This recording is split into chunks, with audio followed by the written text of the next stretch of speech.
जय शिवराय. 2025चा डिसेंबर महिना आता अखेरच्या टप्प्यामध्ये आहे आणि आपल्या सर्वांना कल्पना आहे की 31 डिसेंबर ही फार महत्वाची तारीख आहे. कारण 31 डिसेंबरला वर्षाचा शेवट होत असतो आणि 1 जानेवारीला नवीन वर्षाची सुरुवात होत असते. पण 31 डिसेंबरला दरवर्षी आपण पाहत असतो की कुठल्या ना कुठल्या प्रकारे कुठल्या ना कुठल्या बाबतीमध्ये आपण दुसऱ्या दिवशी 1 जानेवारीचा पेपर वाचतो त्यावेळेला अनेक दुर्घटना, अनेक पेपरला ज्या बातम्या येतात त्याच्यामध्ये आपलं मन अतिशय छिन्न विछिन्न होऊन जातं. त्यामुळे आता 31 डिसेंबरची सुरुवात व्हायच्या आधी मी विनंती करतो तमाम असलेल्या माझ्या मायबाप जनतेला की आपण 31 तारखेची संध्याकाळी आपण अतिशय संयमाने आणि शक्यतो घराच्या बाहेर न पडता जर घरामध्ये जर आपण 31ला जर थांबलं आपल्या कुटुंबामध्ये तर मला असं वाटतं की रस्त्यावरचे जे आता आपण अनेक अपघात पाहतो 31ला, कारण मोठ्या प्रमाणामध्ये मद्यपान होतं.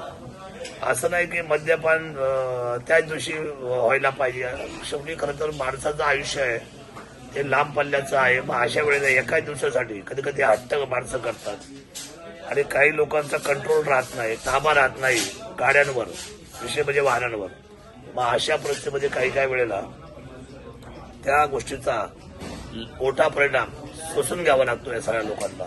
काही निरपराध लोकांना सुद्धा बळी जावं लागतं आणि काही लोक ह्या बाबतीमध्ये कधी कधी गड किल्ले शिवनेरीकडे जायचं सुद्धा पर्यटक म्हणून प्रयत्न करतात. माझी हात जोडून विनंती आपल्या सर्वांना, छत्रपती शिवरायांच्या भूमीकडे कोणी मद्यपान 31च्या निमित्ताने एकांत भेटेल किंवा आपण किल्ल्यावर जाऊ आणि मद्यपानाला बसू, मागच्या वेळा असे काही प्रकार घडले होते. मी विनंती केली होती सर्वांना आणि आता यावेळेस सुद्धा सर्वांना विनंती करतो, पोलीस प्रशासन असेल, फॉरेस्ट खातं असेल, आपण सर्वांनी जबाबदारीने त्या ठिकाणी लक्ष ठेवून आलेल्या पर्यटकांना एक शिस्तीचा त्या ठिकाणी निर्णय आणि शिस्तीची भूमिका पार पडण्यास सांगावी अशी माझी प्रामाणिकपणे तालुक्याचा आमदार म्हणून इच्छा आहे.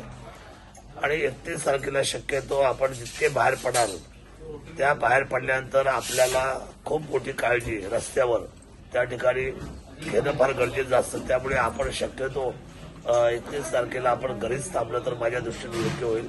लांबचे प्रवास, बाहेरचे प्रवास त्याविषयी थांबवावेत आणि आपण कुटुंबामध्ये आनंद घ्यावा.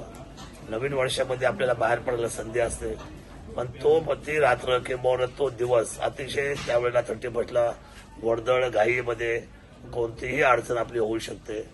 त्यामुळे मी पालक आमदार आहे, माझी जबाबदारी आहे. त्यामुळे मी आपल्या सर्व मायबाप जनतेला हात जोडून करण्याची विनंती करतो की आपण सर्वांनी स्वतःचं आयुष्य सुरक्षित करावं, आनंदाने आपलं आयुष्य घालवावं.